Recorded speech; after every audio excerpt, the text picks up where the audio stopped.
Hello friends, स्वागत है आप सभी का nurses guidance point YouTube channel में। सो फ्रेंड्स, आज की वीडियो काफ़ी खास होने वाली है क्योंकि आज की इस वीडियो में ESIC के जो नर्सिंग ऑफिसर की वैकेंसी आई थी, उस नर्सिंग ऑफिसर के वैकेंसी के रिगार्डिंग जो मोस्ट इंपॉर्टेंट क्वेश्चन होने वाले हैं, इसके लिए हमने एक स्पेशल क्लास की सीरीज स्टार्ट की है, जिसका पहला लेक्चर जो है ऑलरेडी कंप्लीट हो चुका है। वो हमारे यूट्यूब चैनल पर ऑलरेडी अपलोडेड है। अगर वो वीडियो आपने अगर देखा नहीं होगा तो वीडियो आप डिस्क्रिप्शन में वीडियो की लिंक प्रोवाइड की गई है, तो उस लिंक पर क्लिक करके वो वीडियो आप देख सकते हैं। और आज का सेकेंड वीडियो होने वाला है। सो विदाउट वेस्टिंग टाइम हम लोग ये वीडियो को स्टार्ट करते हैं। Okay, in carcinoid syndrome the most common valvular lesion is. तो देखिए दोस्तों, हमें क्या पूछा गया है क्वेश्चन में कि जो कार्सिनॉइड सिंड्रोम होता है उसमें मोस्ट कॉमन वॉल्वुलर लेजन कौन सा है, ये हमें क्वेश्चन में पूछा गया है। ओके, तो देखिए दोस्तों, ये क्वेश्चन का आंसर फाइंड आउट करने के पहले सबसे पहले हमें ये पता होना चाहिए कि कार्सिनॉइड सिंड्रोम क्या होता है। तो देखिए दोस्तों, ये कार्सिनॉइड सिंड्रोम में बेसिकली कैंसरस ट्यूमर्स होते हैं। ओके, क्या होता है? Cancerous tumours. तो ये जो कैंसरस ट्यूमर्स होते हैं दोस्तों, ये लार्ज अमाउंट में सीरोटोनिन का सिक्रेशन करना स्टार्ट कर देते हैं। ओके, सीरोटोनिन का सिक्रेशन कैसे रहता है? एकदम लार्ज अमाउंट में। ये लार्ज अमाउंट में सीरोटोनिन का सिक्रेशन होने की वजह से ये जो सीरोटोनिन होता है दोस्तों, ये हमारे हार्ट वाल्व जो होते हैं, हार्ट वाल्व्स को अफेक्ट करता है। ओके, अफेक्ट करने के बाद में ये बेसिकली हार्ट वाल्व को डैमेज करता है। ओके, डैमेज तो कौन से हार्ट वाल्व को पर्टिकुलरली डैमेज करता होगा? ये ट्राइकस्पाइड वाल्व जो होता है ना, हार्ट का जो ट्राइकस्पाइड वाल्व होता है, उससे पर्टिकुलरली डैमेज करता है। ओके, तो हम ऑप्शन देखते हैं। ऑप्शन क्या है? Option A mitral stenosis, option B mitral regurgitation, option C tricuspid regurgitation, option D pulmonary stenosis. तो देखिए दोस्तों, इस टाइप की फिजियोलॉजी में हमें क्या पता चल रहा है कि ये ट्राइकस्पाइड वाल्व पे अफेक्ट कर रहा है, ट्राइकस्पाइड वाल्व को ये डैमेज कर रहा है। तो यहां पर फिर आंसर क्या हो सकता है? Option C tricuspid regurgitation. Okay, clear है। तो क्वेश्चन नंबर 1 का आंसर क्या था? Option C tricuspid regurgitation. फिर नेक्स्ट क्वेश्चन देखते हैं दोस्तों। नेक्स्ट क्वेश्चन है question number 2। Sodium is reabsorbed in which parts of kidney. Okay, तो सोडियम हमारे किडनी के कौन से पार्ट से बॉडी में रीएब्सॉर्ब होता है, ऐसे क्वेश्चन में पूछा गया है। तो इसके लिए कुछ सेंटेंस दिए गए हैं। क्या है? एक पहला है प्रॉक्सिमल कॉन्वोल्यूटेड ट्यूबुल, फिर उसके बाद में डिस्टल कॉन्वोल्यूटेड ट्यूबुल, फिर उसके बाद में है thick ascending limb of loop of Henle, फिर उसके बाद में है कलेक्टिंग डक्ट। और इसमें क्या बोला गया है? Select the correct answer using code given below. तो इस कोड कैसे कैसे है? Only 1 and 3, 2 and 4, 1, 2 and 3। तो देखिए दोस्तों, हमें ये पता होना चाहिए कि जो हमारे बॉडी में सोडियम जो है वो कहाँ से रीअब्जॉर्ब होता है। तो बेसिकली जो किडनी का जो स्ट्रक्चरल एंड फंक्शनल यूनिट है, नेफ्रॉन। ओके, कौन सा unit? Structural and functional unit क्या है? नेफ्रॉन। तो बेसिकली जो सोडियम होता है वो हमारे नेफ्रॉन से बॉडी में रीअब्जॉर्ब होता है। अगर नेफ्रॉन की हम लोग एनाटॉमी देखते हैं तो एनाटॉमी में हमें क्या पता चलता है, ये हम इमेज के थ्रू समझने की कोशिश करते हैं। ओके, तो देखिए यहां पर आपको इमेज देखने को मिल रही है। ये किसकी इमेज है? नेफ्रॉन की इमेज है। तो ये यहां पर ऐसे यू शेप में दिख रहा है, ये ग्लोमेरुलर एपरेटस है। यहां पर ब्लड फिल्टर होता है। ब्लड फिल्टर होने के बाद में यहां से ऐसे पास होता है। जो यहां पर ऐसे कॉन्वोलेटेड दिख रहा है, तो इससे हम लोग प्रॉक्सिमल कॉन्वोलेटेड ट्यूबुल बोलते हैं। Okay, PCT। फिर इसके बाद में इसको डिसेंडिंग लूप बोलते हैं। ओके, क्या बोलते हैं? Descending loop. ओके, फिर उसके बाद में यहां पर हमें यू शेप में दिख रहा है, इसे हम लोग लूप ऑफ हेनलेज बोलते हैं। ओके, क्या बोलते हैं? हेनलेज लूप या फिर लूप ऑफ हेनलेज। ओके, तो देखिए यहां पर अगर लूप ऑफ हेनलेज के बाद का जो स्ट्रक्चर देखते हैं ना दोस्तों, ये हम इसे असेंडिंग लूप बोलेंगे। ओके, तो ये बेसिकली लूप ऑफ हेनलेज का एक कंटिन्यूएशन में आता है। तो लूप ऑफ हेनलेज की पार्ट में इसे हम लोग कंसिडर करते हैं। तो देखिए यहां पर अगर इसके एनाटॉमी देखते हैं दोस्तों, तो यहां पर ऐसे एक थिक पोर्शन दिख रहा है। ओके, यहां पर थिक पोर्शन दिख रहा है और यहां पे हमें थीन पोर्शन दिख रहा है। तो इसे हम लोग thin ascending limb of loop of Henle's बोलेंगे और इसे हम लोग thick ascending limb of loop of Henle's बोलेंगे। और ये जो लास्ट में स्ट्रक्चर दिख रहा है, इसे हम लोग कलेक्टिंग डक्ट बोलते हैं। ओके, तो ये जो हमारे बॉडी में जो प्रॉक्सिमल कॉन्वोल्यूटेड ट्यूबल्स होते हैं ना दोस्तों, तो इसमें हमारे बॉडी का 70 to 80% जो सोडियम और बाकी के जो एलिमेंट्स होते हैं वो वाटर हो गया, सोडियम हो गया, पोटेशियम हो गया, ये 70 to 80% हमारे प्रॉक्सिमल कॉन्वोल्यूटेड ट्यूबल से रीएब्जॉर्ब होते हैं। ओके, रिमेनिंग बचे कितने 20 to 30% जो एलिमेंट्स है। ओके, तो ये हमारे thick ascending limb of loop of Henle's से एब्जॉर्ब होते हैं। ओके, तो कौन से पार्ट से हो रहा है, एक पीसीटी से हो रहा है मतलब प्रॉक्सिमल कॉन्वोल्यूटेड ट्यूबल्स, और सेकंड क्या हो रहा है, thick ascending limb of loop of Henle's से हो रहा है। ओके, तो ऑप्शन में देखते हैं, तो ऑप्शन में हमें यहां पर दिख रहा है, पहला क्या दिख रहा है सेंटेंस, प्रॉक्सिमल कॉन्वोल्यूटेड ट्यूबल, तो यहां से होता है। फिर उसके बाद में डिस्टल कॉन्वोल्यूटेड ट्यूबल से होता है कि नहीं, फिर उसके बाद में है thick ascending limb of loop of Henle's, तो यहां से हो जाएगा। फिर कलेक्टिंग डक्ट से नहीं होता है, तो आंसर में क्या आ जाएगा, 1 and 3 आ जाएगा। ओके, तो हमें ऑप्शन कौन सा दिख रहा है, ऑप्शन बी दिख रहा है, 1 and 3 only. Okay, so next question देखते हैं। नेक्स्ट क्वेश्चन है question number 3, a 40-year-old female presented with dysphasia. तो देखिए क्या हुआ है, डिस्पेजिया, डिस्पेजिया मतलब क्या होता है, difficulty in swallowing. Okay, and inability to open the mouth fully, तो माउथ भी फुली ओपन नहीं कर पा रही। कौन, एक 40-year-old फीमेल पेशेंट है। ओके, फिर उसमें हमें क्या बोला गया है कि the most likely diagnosis is, तो ये पेशेंट में ऐसे अगर सिम्टम्स दिखते हैं तो इसका डायग्नोसिस क्या हो सकता है, कि ये पेशेंट में क्या डायग्नोसिस हो सकता है, ये हमें फाइंड आउट करना है। तो देखिए ऑप्शन क्या है, ऑप्शन ए है systemic lupus erythematosus, option B systemic sclerosis, option D dermatomyositis, option D rheumatic arthritis. तो देखिए दोस्तों, सिस्टेमिक ल्यूपस इरिथ्रोमेटस को ही हम लोग SLE बोलते हैं। तो SLE में बेसिकली क्या होता है, हमारे जो मसल्स होते हैं वो मसल्स में वीकनेस आना स्टार्ट हो जाता है। ओके, तो इसका मसल वीकनेस का और डिस्पेजिया का या फिर inability to open to mouth का कुछ रोल दिख रहा है क्या, नहीं, तो आंसर नहीं होगा। फिर उसके बाद में है सिस्टेमिक स्क्लेरोसिस, ये थोड़ा बहुत लग रहा है दोस्तों मेरे को। फिर उसके बाद में है डर्मेटोमायोसाइटिस, तो डर्मेटोमायोसाइटिस में भी दोस्तों यहाँ पर क्या होता है, जो हमारे मसल होते हैं, मसल में इन्फ्लामेशन होता है। ओके, क्या होता है, इन्फ्लामेशन, तो मसल में इन्फ्लामेशन से डिस्पेजिया का या फिर inability to open mouth fully का कुछ रोल, उतना एकदम प्रोमिनेंट रोल नहीं दिख रहा है, तो ये भी आंसर नहीं होगा। फिर उसके बाद में है दोस्तों रूमेटॉइड आर्थराइटिस, तो रूमेटॉइड आर्थराइटिस में हमारे जॉइंट्स इन्वॉल्व होते हैं। ओके, जॉइंट में इन्फ्लामेशन रहता है, तो रूमेटॉइड आर्थराइटिस भी आंसर नहीं होगा। फिर आंसर क्या बचता है, ऑप्शन बी सिस्टेमिक स्क्लेरोसिस। तो क्वेश्चन नंबर 3 का आंसर क्या हो जाएगा, option B systemic sclerosis. Next question देखते हैं।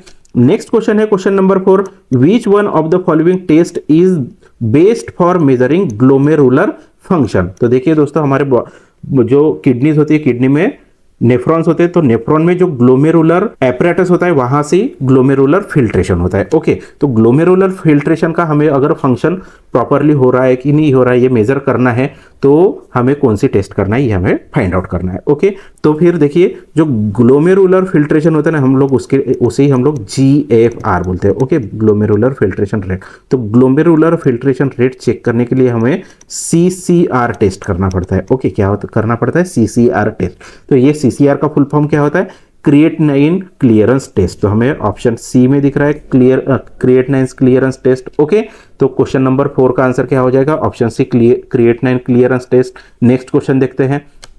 नेक्स्ट क्वेश्चन है question number 5, optic chiasmal lesion commonly produces. तो देखिए दोस्तों, हमें क्या बोला गया है कि ऑप्टिक चियाज्मल अगर लेजन होता है, ऑप्टिक चियाज्मा में अगर लेजन होता है तो उसकी वजह से क्या होता है, कौन सी डिफॉर्मिटी होती है, ये हमें क्वेश्चन में पूछा गया है। तो सबसे पहले हमें ये पता करना चाहिए कि ऑप्टिक चियाज्मा क्या होता है। ओके, यहाँ पर वर्ड है ऑप्टिक चियाज्मा। तो देखिए दोस्तों, यहाँ पर आपके एक लेफ्ट आई समझ के चलिए, इसे राइट आई समझ के चलिए। ओके, लेफ्ट आई हो गया और ये राइट आई हो गया। तो यहां से जो ऑप्टिक नर्व निकलती है, ओके, तो ये राइट साइड में आ जाएगी, और राइट साइड की जो ऑप्टिक नर्व निकलती है ये कहां पे, लेफ्ट साइड में आ जाएगी। तो इसके बीच का जो पॉइंट होता है, यहां पर जो जंक्शन हो रहा है, ओके, यहां पर जो जंक्शन हो रहा है इसे हम लोग क्या बोलते हैं, ऑप्टिक चियाज्मा बोलते हैं। ओके, क्या बोलते हैं, ऑप्टिक चियाज्मा। तो देखिए, ऑप्टिक चियाज्मा की जगह पे अगर कुछ लेजन होता है तो उसकी वजह से क्या डिफॉर्मिटी आएगी, हमें क्वेश्चन में पूछा गया है। तो ऑप्शन देखते हैं। Option A homonymous hemianopia, option B bitemporal hemianopia, option C uniocular vision loss, option D concentric field defect. तो देखिए दोस्तों, अगर यहाँ पर अगर लेजन होता है ना तो हमें बाई टेम्पोरल हेमी एनोपिया होता है। ओके, बाई टेम्पोरल का मीनिंग क्या हो गया, जैसे हमारा हेड है तो ये दो साइड जो होते हैं इसे हम लोग टेम्पोरल रीजन बोलते हैं, बरोबर है कि नहीं। यहाँ पर ऐसे जैसे आंख हो गई तो ये क्या हो गया, टेम्पोरल। तो दोनों टेम्पोरल साइड की, ओके, दोनों टेम्पोरल साइड की जो विजन है उसमें हेमी एनोपिया हो जाएगा। तो एनोपिया मतलब क्या हो रहा है, विजन लॉस हो रहा है। ओके, जो विजन की जो विजुअल फील्ड है वो क्या हो जाएगी, लॉस हो जाएगी। तो नॉर्मल विजुअल फील्ड कितनी होती है, 100 डिग्री की विजुअल फील्ड होती है। तो यहां पर क्या बोल रहा है, हेमी एनोपिया मतलब ये जो विजुअल फील्ड रहेगी डायरेक्टली हाफ हो जाएगी। हाफ मतलब कितनी हो जाएगी, 50 डिग्री की हो जाएगी। कौन से साइड में, दोनों भी साइड में। ओके, दोनों भी आंखों की जो विजन रहेगी उसमें क्या रहेगा, 50% हेमी एनोपिया हो जाएगा, मतलब 50% से जो विजन फील्ड है वो डिक्रीज हो जाएगी। ओके, तो क्वेश्चन नंबर 5 का आंसर क्या हो जाएगा, option B, bitemporal hemianopia. Next question देखते हैं। नेक्स्ट क्वेश्चन है question number 6, adult haemoglobin consist of the following chains. तो देखिए, अडल्ट हीमोग्लोबिन में कौन सी चेन प्रेजेंट रहती है, यह हमें क्वेश्चन में पूछा गया है। ऑप्शन देखते हैं। Option A 2 alpha 2 beta, option B 2 alpha 2 delta, option C 2 beta 2 gamma, option D 2 alpha 2 gamma. Okay, तो देखिए अडल्ट हीमोग्लोबिन में 2 अल्फा और 2 बीटा हीमोग्लोबिन चेन्स प्रेजेंट होती है। ओके, तो इसके लिए आंसर क्या हो जाएगा, ऑप्शन ए हो जाएगा। अगर दोस्तों अगर आपको एग्जाम में फीटल हीमोग्लोबिन में कौन सी चेन प्रेजेंट होती है ऐसा अगर क्वेश्चन पूछा जाता है तो फीटल हीमोग्लोबिन में 2 अल्फा और 2 गैमा प्रेजेंट रहती है। ओके, कौन सी रहती है, 2 अल्फा और 2 गैमा, किसमें, फीटल हीमोग्लोबिन में प्रेजेंट रहती है। ओके, सो नेक्स्ट क्वेश्चन देखते हैं। नेक्स्ट क्वेश्चन है question number 7, consider the following statement regarding rheumatoid arthritis. Okay, तो रूमेटॉइड आर्थराइटिस के कुछ सेंटेंसेस दिए हैं, तो वो सेंटेंसेस हमें उसमें हमें क्या करना है, which of the following statement are correct. तो कौन से करेक्ट है ये हमें फाइंड आउट करना है। ओके, तो पहला सेंटेंस देखते हैं। पहला सेंटेंस है the synovial fluid looks cloudy, बरोबर है। तो देखिए दोस्तों, अगर रिमेटॉइड आर्थराइटिस का पेशेंट के अगर साइनोवियल फ्लूइड का अगर हम लोग असेसमेंट करते हैं तो वो क्लाउडी दिखता है। ओके, क्लाउड्स फॉर्म दिखता है उसमें, तो ये सेंटेंस करेक्ट है। फिर उसके बाद में है synovial fluid viscosity is reduce, हाँ करेक्ट है। तो देखिए यहाँ पर अगर साइनोवियल फ्लूइड की अगर विस्कोसिटी अगर देखते हैं ना तो वो विस्कोसिटी क्या रहेगी, डिक्रीज रहेगी। ओके, या फिर रिड्यूस रहेगी। फिर उसके बाद में है third sentence, synovial fluid complement levels are markedly decrease. तो देखिए यहाँ पर ये सेंटेंस भी करेक्ट है, synovial fluid complement as like अगर सीरम ग्लूकोज अगर हम लोग देखते हैं ना तो serum glucose level markedly decrease रहता है। ओके, रूमेटॉइड आर्थराइटिस में तो साइनोवियल फ्लूइड का जो सीरम ग्लूकोज लेवल जो रहेगा वो क्या हो जाएगा, डिक्रीज हो जाएगा। ओके, तो ये सेंटेंस भी करेक्ट है। फिर उसके बाद में fourth sentence, lymphocytes predominate in the differential white blood cell count in the synovial fluid. तो देखिए दोस्तों यहाँ पर लिम्फोसाइड वर्ड की यूज किया है, लिम्फोसाइड प्रीडोमिनेट नहीं रहते, यहाँ पर न्यूट्रोफिल्स प्रीडोमिनेट रहते हैं। ओके, क्या रहते हैं, न्यूट्रोफिल्स प्रीडोमिनेट रहते हैं। तो ये क्वेश्चन रॉन्ग हो जाएगा। तो हमारा क्वेश्चन क्या सही रहेगा, 1, 2 एंड 3। तो हमें ऑप्शन ए में ही दिख रहा है 1, 2 एंड 3। तो क्वेश्चन नंबर 7 का आंसर क्या हो जाएगा, option A 1, 2 and 3। Next question देखते हैं। नेक्स्ट क्वेश्चन है question number 8, what is the commonest organism for prosthetic valve endocarditis. तो देखिए प्रोस्थेटिक वॉल्व एंडोकार्डाइटिस का कॉमनेस्ट पॉजिटिव ऑर्गेनिज्म पूछा है। ओके, तो देखिए दोस्तों, अगर प्रोस्थेटिक वॉल्व एंडोकार्डाइटिस का हम अगर कॉमनेस्ट पॉजिटिव ऑर्गेनिज्म देखते हैं ना, वो है कोएगुलेज निगेटिव स्टेफाइलोकोकस। ओके, क्या है, coagulase negative staphylococcus. So options देखते हैं। Option A staphylococcus epidermidis, option B streptococcus viridans, option C HAECK organism, option D staphylococcus aureus. तो देखिए दोस्तों यहाँ पर हमें कहीं पर भी कोएगुलेज नेगेटिव स्टेफाइलोकोकस नहीं दिख रहा है। तो देखिए ये हो गया first most common. Okay, first most common क्या है, कोएगुलेज नेगेटिव स्टेफाइलोकोकस। अगर सेकंड मोस्ट कॉमन अगर देखते हैं ना हम लोग, तो सेकंड मोस्ट कॉमन स्टेफाइलोकोकस एपिडर्मिडाइटिस है। ओके, क्या है, स्टेफाइलोकोकस एपिडर्मिडाइटिस। तो अकॉर्डिंग टू ऑप्शन हमें ऑप्शन ए में दिख रहा है स्टेफाइलोकोकस एपिडर्मिडाइटिस। तो क्वेश्चन नंबर 8 का आंसर क्या हो जाएगा, option A staphylococcus epidermidis. Next question देखते हैं। नेक्स्ट क्वेश्चन है tuberculoid leprosy is likely to have. तो देखिए ट्यूबरकुलोसिस लेप्रोसी में क्या इंक्लूड रह सकता है, ये हमें क्वेश्चन में पूछा गया है। तो ऑप्शन देखते हैं। Option A leonine facies, option B negative lepromin test, option C thickened peripheral nerve, option D abundant lepra bacilli in the skin. तो देखिए दोस्तों ये लियोनाइन फेसी जो है ना, ये भी लेप्रोसी में दिखाई देता है, लेकिन यहां पर हमें क्या बोला है, ट्यूबरकुलाइड लेप्रोसी। और ये जो लियोनाइन फेसी जो है ना दोस्तों, ये लेप्रोमेटस लेप्रोसी में दिखाई देता है। ओके, कौन सी इसमें दिखाई देता है, लेप्रोमेटस लेप्रोसी में दिखाई देता है, लेकिन हमें क्वेश्चन में क्या बोला गया है, ट्यूबरकुलोइड लेप्रोसी। तो लियोनाइन फेसिस आंसर नहीं होगा। फिर उसके बाद में है निगेटिव लेप्रोमिन टेस्ट। देखिए दोस्तों अगर लेप्रोसी उसको हुआ है तो लेप्रोमिन टेस्ट क्या रहेगी, पॉजिटिव रहेगी, निगेटिव नहीं रहेगी। तो ये आंसर भी, ये ऑप्शन भी कट हो गया। फिर उसके बाद में थिकन्ड पेरिफेरल नर्व, इसके बारे में देख लेते हैं आगे। फिर उसके बाद में abundant lepra bacilli in the skin. तो देखिए दोस्तों अबंडेंट लेप्रा बेसिलाई नहीं होते स्किन के ऊपर, तो ये ऑप्शन भी कट हो गया। तो आंसर क्या हो जाएगा, ऑप्शन सी हो जाएगा, थिकन्ड पेरिफेरल नर्व। तो ट्यूबरकुलोइड लेप्रोसी में क्या दिखाई देता है, thickened peripheral nerve. Okay, so next question है दोस्तों, question number 11, Which one of the following statement is not correct regarding cluster headache? Okay, तो क्लस्टर हेडेक में हमें क्या दिखाई नहीं देता है, ये हमें क्वेश्चन में पूछा गया है। ऑप्शन देखते हैं। Option A females are more commonly affected than males. तो देखिए दोस्तों अगर क्लस्टर हेडेक को अगर हम लोग असेस करते हैं ना, तो इसमें मेल ज्यादा अफेक्टेड रहते हैं, ना कि फीमेल अफेक्टेड रहते हैं। ओके, मेल्स ज्यादा अफेक्टेड रहते हैं रेदर देन फीमेल्स। तो ये सेंटेंस हमें इनकरेक्ट दिख रहा है और हमें नॉट करेक्ट वाला ही सेंटेंस फाइंड आउट करना था। तो क्वेश्चन नंबर 11 का आंसर क्या है, option A females are more commonly affected than males. Next question देखते हैं।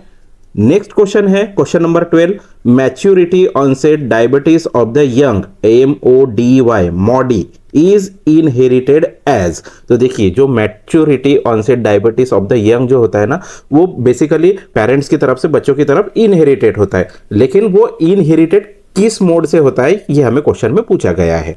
ऑप्शन देखते हैं। Autosomal dominant, option B autosomal recessive, option C X link dominant, option D X link recessive. तो देखिए दोस्तों ये जो मॉडी जो होता है ना, ये ऑटोसोमल डोमिनेंट होता है। ओके, कैसा होता है, ऑटोसोमल डोमिनेंट। तो हमें ऑप्शन ए में ऑटोसोमल डोमिनेंट दिख रहा है, तो क्वेश्चन नंबर 12 का आंसर क्या हो जाएगा, ऑप्शन ए हो जाएगा। ओके, तो नेक्स्ट क्वेश्चन देखते हैं। नेक्स्ट क्वेश्चन है question number 13, Ghon's complex is not characterized by. Okay, तो घोन्स कॉम्प्लेक्स में कौन सी कैरेक्टराइज्ड अब्सेंट होती है, हमें क्वेश्चन में पूछा गया है। ओके, तो चार ऑप्शन है, चारों में से 3 कैरेक्टरिस्टिक्स प्रेजेंट रहेगी और 1 कैरेक्टरिस्टिक्स अब्सेंट रहेगी। ओके, तो वही हमें फाइंड आउट करना है। तो इसके पहले हमें कैरेक्टरिस्टिक्स फाइंड आउट करने के पहले हमें यह समझना होगा कि घोन कॉम्प्लेक्स क्या होता है। तो देखिए बेसिकली घोन कॉम्प्लेक्स जो होता है ना, ये पल्मोनरी ट्यूबरकुलोसिस के पेशेंट में देखा जाता है। ओके, किसके पेशेंट में देखा जाता है, पल्मोनरी ट्यूबरकुलोसिस। और ये पल्मोनरी ट्यूबरकुलोसिस का पॉजिटिव ऑर्गेनिज्म क्या है,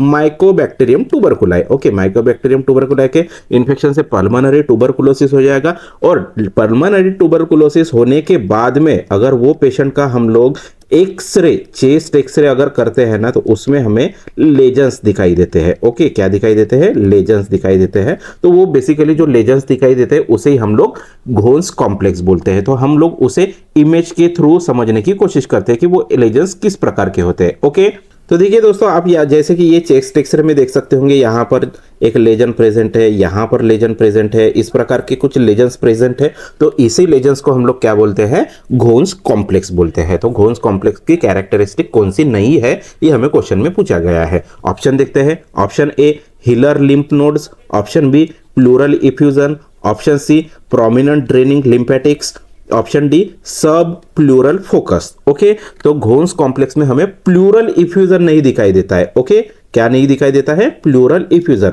सो क्वेश्चन नंबर 13 का आंसर क्या हो जाएगा, option B pleural effusion. Next question देखते हैं। नेक्स्ट क्वेश्चन है question number 14, match list 1 with list 2 and select the correct answer using the code given below the list. Okay, तो हमें यहां पर कुछ कोड्स दिए गए हैं, वो फाइंड आउट करना है। ओके, तो लिस्ट 1 में क्या दिया गया है, यूरिन एग्जामिनेशन, और लिस्ट 2 में डिसीजेस। तो कौन से पर्टिकुलर डिसीज में यूरिन एग्जामिनेशन करते हैं तो कौन से पर्टिकुलर फाइंडिंग हमें मिलती है, वही हमें फाइंड आउट करना है। ओके, तो देखिए दोस्तों यहां पर पहला जो है ए रेड सेल कास्ट। तो ये जो रेड सेल कास्ट जो होता है ना दोस्तों, ये पोस्ट स्ट्रेप्टोकॉकल ग्लोमेरुलोनेफ्राइटिस की वजह से होता है। ओके, कौन सी इसमें दिखाई देता है? पोस्ट स्ट्रेप्टोकॉकल ग्लोमेरुलोनेफ्राइटिस में दिखाई देता है। ओके, तो यहाँ पे हमें लिस्ट में ग्लोमेरुलोनेफ्राइटिस कहाँ दिखाई दे रहा है? तो देखिए यहाँ पर 4 नंबर पे हमें ग्लोमेरुलोनेफ्राइटिस दिखाई दे रहा है। तो ए के लिए क्या कोड हो जाएगा? 4 हो जाएगा। ओके, फिर उसके बाद में है माइक्रोस्कोपिक हिमेचुरिया। ओके, तो ये माइक्रोस्कोपिक हिमेचुरिया होता है ना दोस्तों, ये हमेशा पॉलीसिस्टिक किडनी डिसीज में दिखाई देता है। ओके, किस में दिखाई देता है? Polycystic kidney disease. तो हमें 1 2 3 नंबर पे पॉलीसिस्टिक किडनी डिसीज दे रहा है, तो बी के लिए कोड क्या हो जाएगा? 3 हो जाएगा। ओके, फिर उसके बाद में है प्रोटीनयूरिया। तो हमेशा याद रखना है, जो नेफ्रोटिक सिंड्रोम के पेशेंट होते हैं उसमें मैसिव प्रोटीनयूरिया दिखाई देता है। ओके, मैसिव प्रोटीनयूरिया दिखाई देता है। तो सी के लिए हमें नेफ्रोटिक सिंड्रोम मतलब 1 कोड हो जाएगा। ओके, फिर उसके बाद में है ब्रॉड सेल कास्ट। तो ब्रॉड सेल कास्ट फिर बचा हुआ क्या है हमारे पास में? Chronic renal failure. ओके, तो इसका कोड क्या हो जाएगा? 2। तो कोड की लैंग्वेज क्या मिली है हमें? 4 3 1 2। तो हम ऑप्शन में देखते हैं 4 3 1 2 किधर लिखा है। तो देखिए ऑप्शन ए 4 3 1 2 दिखाई दे रहा है। तो क्वेश्चन नंबर 14 का आंसर क्या हो जाएगा? Option A 4 3 1 2। ओके, क्लियर है। नेक्स्ट क्वेश्चन देखते हैं। नेक्स्ट क्वेश्चन है question number 14। Which one of the following is not a feature of Guillain Barre syndrome? Okay, जो गुलिन बैरी सिंड्रोम होता है उसमें क्या फीचर दिखाई नहीं देता, हमें क्वेश्चन में पूछा गया है। ओके, फीचर समझने के पहले हमें यह समझना होगा कि गुलिन बैरी सिंड्रोम बेसिकली क्या होता है। ओके, तो गुलिन बैरी सिंड्रोम जो होता है ना दोस्तों, ये एक्यूट इन्फ्लामेटरी डीमाइलिनेटिंग पॉलीन्यूरोपैथी होती है। ओके, क्या होता है? एक्यूट इन्फ्लामेटरी डीमाइलिनेटिंग पॉलीन्यूरोपैथी होता है, जिसमें क्या होता है, जो बॉडी की इम्यून सिस्टम जो होती है ना, वो खुद ही क्या करती है, हमारे पेरिफेरल नर्व्स होते हैं ना, पेरिफेरल नर्व्स के ऊपर अटैक करना स्टार्ट कर देती है। और पेरिफेरल नर्व के ऊपर अटैक स्टार्ट करने की वजह से क्या हो जाती है, ये जो पेरिफेरल नर्व जो होती है ना, वो डैमेज हो जाती है। ओके, क्या हो जाती है? डैमेज हो जाती है। डैमेज होने की वजह से जो पेरिफेरल स्टिमुलस जो होते हैं या फिर सेंसेशन जो होते हैं ना, वो सेंसेशन आना बंद हो जाते हैं, मतलब लॉस ऑफ सेंसेशन हो जाएगा। ओके, क्या हो जाएगा? बेसिकली लॉस ऑफ सेंसेशन हो जाएगा। तो ये क्या होता है? गुलिन बैरी सिंड्रोम में दिखाई देता है। तो ऑप्शन देखते हैं। ऑप्शन क्या है? Albumino cytological dissociation. Option B transient bladder disturbances. Option C areflexia. Option D Babinski plantar response. तो देखिए दोस्तों, ये जो बाबिन्स्की प्लांटर रिस्पॉन्स जो है ना, वो CNS मतलब क्या होता है? सेंट्रल नर्वस सिस्टम के अगर डिसफंक्शन होता है ना, उसमें हमें दिखाई देता है।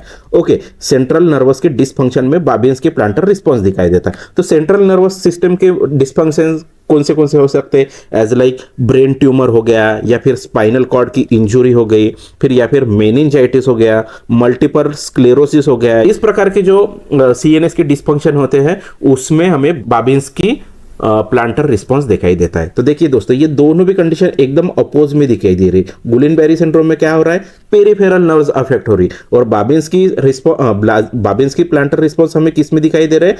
सेंट्रल नर्वस सिस्टम के डिसफंक्शन में दिखाई दे रहा है। तो ये जस्ट अपोजिट हो गया। तो क्वेश्चन नंबर 15 का आंसर क्या हो जाएगा? Option D Babinski plantar response. Okay, next question देखते हैं। नेक्स्ट क्वेश्चन है क्वेश्चन नंबर 16।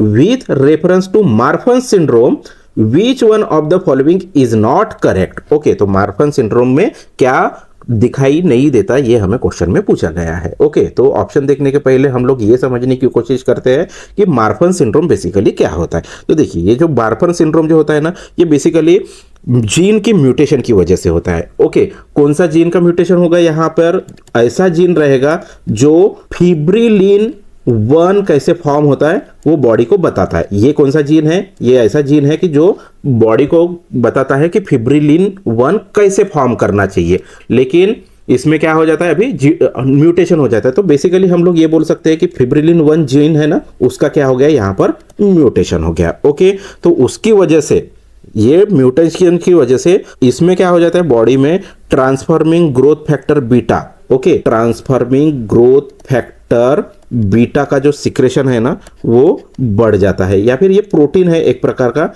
ये प्रोटीन क्या हो जाता है? बढ़ जाता है बॉडी में। ओके, तो सेंटेंस देखते हैं या फिर ऑप्शन देखते हैं। ऑप्शन ए क्या है? Lens of the eye is dislocated downward. Option B aorta regurgitation is present in many patient. Option C, there is fibrillin 1 gene mutation. Option D, ratio of upper segment to lower segment is less than 1. Okay, Marfan syndrome में हमें ये आई का कुछ संबंध दिखता नहीं है, तो क्वेश्चन नंबर 16 का आंसर क्या हो जाएगा? Option A, lens of the I dislocated downward. Okay, so next question देखते हैं। नेक्स्ट क्वेश्चन है question number 17, टिटैनी may be feature of the following except. तो देखिए ऐसी कौन सी कंडीशन रहेगी जिसमें टिटैनी हमें देखने को नहीं मिलता है। ओके, मतलब 4 ऑप्शन दिए गए हैं, 4 में 3 ऑप्शन ऐसे रहेंगे कि जिसमें टिटैनी यूजुअली दिखाई देता है, लेकिन एक ऑप्शन ऐसा रहेगा जिसमें टिटैनी रेयरली दिखाई देता है या फिर नहीं होता है। ओके, सो ऑप्शन देखते हैं। ऑप्शन ए है हाइपरवेंटिलेशन, ऑप्शन बी है hypokalemic alkalosis, option C hypomagnesemia, option D hyponatremia. तो देखिए दोस्तों, टिटैनी जो होता है ना, ये हाइपोनेट्रीमिया के कंडीशन में हमें रेयरली दिखाई देता है या फिर नहीं दिखाई देता है। ओके, सो क्वेश्चन नंबर 17 का आंसर क्या हो जाएगा? Option D hyponatraemia. Next question देखते हैं।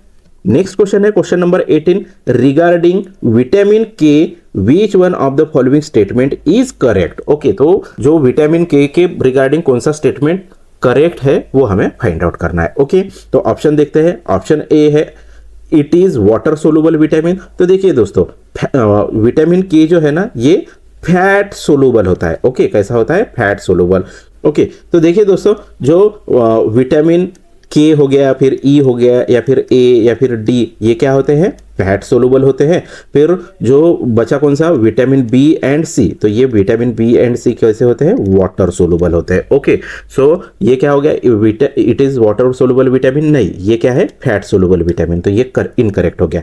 हमें क्या करना है? करेक्ट सेंटेंस फाइंड आउट करना है। ओके, फिर उसके बाद में ऑप्शन बी है its body store can last more than 8 years. तो देखिए, अपनी बॉडी इसको 8 साल तक स्टोर कर सकती है क्या? ऐसे स्टेटमेंट में बोला गया है। नहीं दोस्तों, जो विटामिन के होता है ना, ये मैक्सिमम हमारे बॉडी में 2 वीक्स तक ही स्टोर रहता है। ओके, कितने वीक्स तक स्टोर रहता है? 2 वीक्स तक। तो सेंटेंस बी भी गलत हो गया। फिर उसके बाद में है its routine prophylaxis in newborn children is recommended to prevent early haemorrhagic disease. हाँ दोस्तों, ये हम लोग करते हैं। जो न्यूबॉर्न चिल्ड्रन होते हैं उसमें हम लोग क्या करते हैं? एज अ प्रोफाइलैक्सिस विटामिन के एडमिनिस्टर करते हैं। समझो अगर बेबी का वेट, ओके, बेबी का वेट लेस देन 1000 है तो उसमें हम लोग 0.5 ग्राम विटामिन के देते हैं। ओके, अगर बेबी का वेट मोर देन 1000 ग्राम है, वैसी सिचुएशन में हम लोग 1 ग्राम विटामिन के एडमिनिस्टर करते हैं। ओके, सो ये क्वेश्चन का आंसर क्या हो जाएगा? क्वेश्चन नंबर 18 का answer option C, its routine prophylaxis in newborn children is recommended to prevent early haemorrhagic disease. Okay, next question देखते हैं। नेक्स्ट क्वेश्चन है question number 19, consider the following clinical features. Okay, तो कुछ clinical features हमें दिए गए हैं sentence wise. Okay, तो वो हमें कंसिडर करना है और उसके बाद में क्या फाइंड आउट करना है? विच one of the above characteristics of dementia. Okay, तो डिमेंशिया के कौन से कैरेक्टरिस्टिक्स है वो हमें फाइंड आउट करना है। ओके, ठीक है। फिर देखते हैं सेंटेंस। पहला क्या है? Impaired judgement. तो देखिए, डिमेंशिया में इम्पेयर्ड जजमेंट होता है। फिर उसके बाद में इम्पेयर्ड मेमोरी भी इम्पेयर्ड हो जाती है। अल्टरेशन ऑफ पर्सनैलिटी, हाँ, अल्टरेशन ऑफ पर्सनैलिटी भी रहता है। फिर उसके बाद में है 4th number, clouding of consciousness. तो देखिए दोस्तों, ये जो क्लाउडिंग ऑफ कॉन्शियसनेस जो होता है ना, ये हमें डेलीरियम की कंडीशन में दिखाई देता है। ओके, कौन सी कंडीशन में दिखाई देता है? डेलीरियम की कंडीशन में दिखाई देता है। तो ये रॉन्ग हो गया। तो करेक्ट कौन से है? 1, 2 एंड 3 करेक्ट है। ओके, तो ऑप्शन देखते हैं। ऑप्शन ए है 1 एंड 2, नहीं। ऑप्शन बी है 1, 2 एंड 3। तो देखिए 1, 2 एंड 3 हमें ऑप्शन बी में मिला है। सो क्वेश्चन नंबर 19 का आंसर क्या हो जाएगा? ऑप्शन बी हो जाएगा। ओके, तो दोस्तों देखिए, जैसे कि यहाँ पर डिमेंशिया की जो क्लिनिकल फीचर्स है, एज लाइक इम्पेयर्ड जजमेंट हो गया, या फिर मेमोरी इम्पेयर्ड मेमोरी हो गया, या फिर अल्टरेशन ऑफ पर्सनालिटी हो गया। इसके साथ साथ में हमें लैंग्वेज स्किल में भी इम्पेयरमेंट दिखाई देता है, या फिर विजुअल परसेप्शन जो होता है पेशेंट का, उसमें भी हमें इम्पेयरमेंट दिखाई देता है, या फिर जो प्रॉब्लम सॉल्विंग जो कैपेसिटी होती है पेशेंट की, वो भी डिक्रीज हो गई रहती है। ओके, सो नेक्स्ट क्वेश्चन देखते हैं। नेक्स्ट क्वेश्चन है question number 20, Koebner's phenomena is seen in. Okay, तो ये कोबनर्स फिनोमिना हमें कौन सी कंडीशन में दिखाई देता है, ये क्वेश्चन में पूछा गया है। ओके, तो देखिए ऑप्शन देखते हैं। ऑप्शन क्या है? Option A lupus vulgaris, option B lupus erythematosus, option C psoriasis, option D eczematous dermatitis. Okay, तो ये जो कोबनर्स फिनोमिना होता है ना दोस्तों, ये हमें सोराइसिस के पेशेंट में दिखाई देता है। ओके, कौन से पेशेंट में दिखाई देता है? सोराइसिस के पेशेंट में। तो क्वेश्चन नंबर 20 का आंसर क्या हो जाएगा? सोराइसिस। तो बेसिकली ये जो कोबनर्स फिनोमिना होता है ना, इसे ही हम लोग आइसोमॉर्फिक रिस्पॉन्स भी बोलते हैं। ओके, क्या बोलते हैं? आइसोमॉर्फिक रिस्पॉन्स भी बोलते हैं। तो इसमें क्या होता है, जो नॉर्मल स्किन होती है पेशेंट की, ओके, जो प्रीवियसली कभी भी अफेक्ट नहीं हुई रहती, ओके, सोराइसिस की वजह से कभी भी अफेक्ट नहीं हुई रहती, ऐसी नॉर्मल स्किन में क्या हो जाता है, लेजन्स आना स्टार्ट हो जाते हैं या फिर लेजन्स अपेयर होना स्टार्ट होते हैं। कब लेजन्स अपेयर हो जाते हैं? जब वैसी स्किन को किसी भी प्रकार का ट्रॉमा होता है। ओके, ट्रॉमा की वजह से क्या हो जाता है, वहां पर लेजन्स फॉर्म हो जाते हैं। कहां पर? जहां पर ऑलरेडी नॉर्मल स्किन प्रेजेंट थी। तो इस फिनोमिना को हम लोग क्या बोलते हैं? कोइबनर्स फिनोमिना। और कोइबनर्स फिनोमिना हमें किस पेशेंट में दिखाई देता है? सोराइसिस के पेशेंट में दिखाई देता है। ओके, सो क्वेश्चन नंबर 20 का आंसर क्या था? Option C, psoriasis. ओके, तो देखिए दोस्तों, इस प्रकार से हमने इस वीडियो में टोटल 20 क्वेश्चंस कंप्लीट किए हैं। जो बेसिकली ये जो क्वेश्चन थे, ये CMS का जो प्रीवियस ईयर्स के क्वेश्चन पेपर्स में से ये क्वेश्चंस मैंने डिस्कस किया था। अगर ये वीडियो आपको पसंद आया होगा तो इस वीडियो को लाइक करो, साथ ही में दोस्तों ये वीडियो आपके इतर साथियों को भी शेयर करो। ये वीडियो कैसे लगा ये हमें कमेंट्स बॉक्स में जरूर बताइए। अगर दोस्तों इस वीडियो का PDF आपको चाहिए होगा तो आपको हमारे टेलीग्राम चैनल से जुड़ना पड़ेगा। टेलीग्राम चैनल की लिंक डिस्क्रिप्शन बॉक्स में अवेलेबल है। तो इस वीडियो का PDF आपको टेलीग्राम चैनल पर अवेलेबल मिलेगा। ओके, साथ ही में दोस्तों nurses guidance point YouTube channel को भी सब्सक्राइब करना ना भूले। दोस्तों चैनल सब्सक्राइब करने के बाद में बेल आइकन को प्रेस करना ना भूले, ताकि आने वाली सभी वीडियो की नोटिफिकेशन आप तक जरूर पहुंचे। तो मिलते हैं दोस्तों नेक्स्ट वीडियो में नेक्स्ट क्लास के साथ में। तब तक के लिए जय हिंद, जय भारत।